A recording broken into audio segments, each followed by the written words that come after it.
Now I would like to introduce you to our winter touch gardening glove. Now the name kind of gives this one away.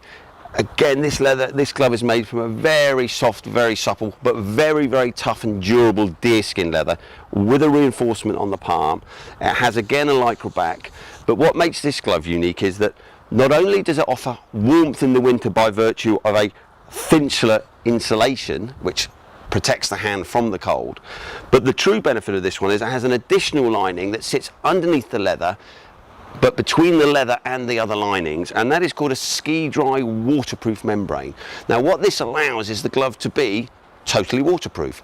So when immersed in water, the leather will get wet, but the hand inside will stay warm and dry. So it's just for cold, wet winter months. Obviously not ideal in the summer, but by way of a demonstration, if I now just show you with this bowl of water, I can pop my hand in, leave it there for a couple of seconds just to show you. Now you can see probably that the water has been absorbed a little bit into the leather, but again, if I take the glove off,